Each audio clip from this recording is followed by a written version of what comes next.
جمال الوجود بذكر الإله وتصفو الحياة بنور هدى.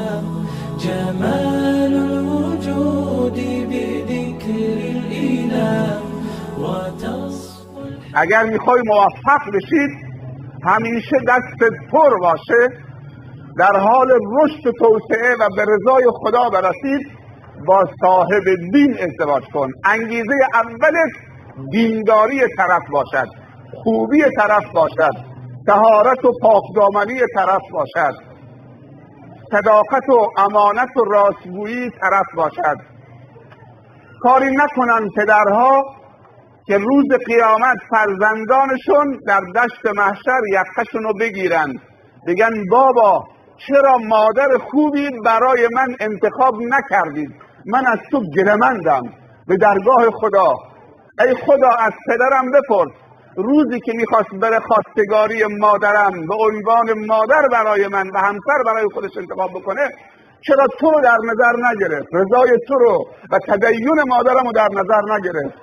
من امروز از پدرم گله دارم. مادری برای من انتخاب کرده که فاقد برنامه های توست. برنامه های تو زندگی اون نیست، دنبال رضای تو نیست، مشتاق به برنامه های تو نیست. یکی از برکات ازدواج رضای خداست. باید در ازدواج رضای خدا رو در نظر بگیرید. دومین برکتش عفت و پاکدامنی است.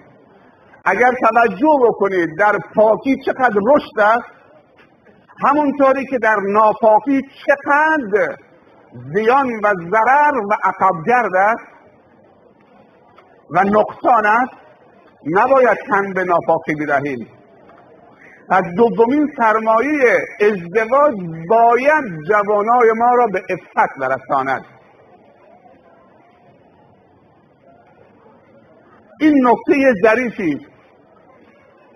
خیلی از پدر مادرها بچه هاشون رو اجبار میکنن که حتما با دختر خاله، با دختر عمه، با دختر دایی از طایفه بیرون نره. اشکال نداره اگر طایفه مؤمن هست، دختر مؤمن هست، پسر تو هم علاقه به دختر خاله مؤمنش دارد به عنوان همسر، اشکال ندارد. اما اگر صرفاً به خاطر شما داره ازدواج میکنه، وگرنه شیر تو برش حرام میکنید، فلان و دیگه با من حرف نزن، من با تو کاری ندارم. شاید دختر مؤمن خوبی غیر از قوم و خویش انتخاب کرده که اونم مؤمنه. اینجا بچه تو اجبار نکن که با قوم و خویش ازدواج بکنه، چون به عفت نمیرسه، چون دلش اون دختر رو نمیخواد. دلش مؤمن میخواد اما دختری دورتر غیر از قوم و خویش.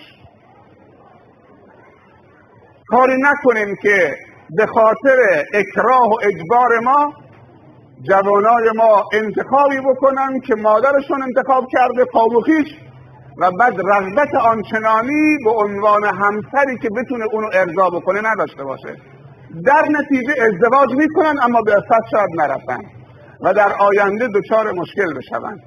اما اگر واقعا قوم و خویش مؤمنه، خود پسرم دنبال ایمانشه و واقعا قلباً هم دوستش داره، چه اشکالی داره؟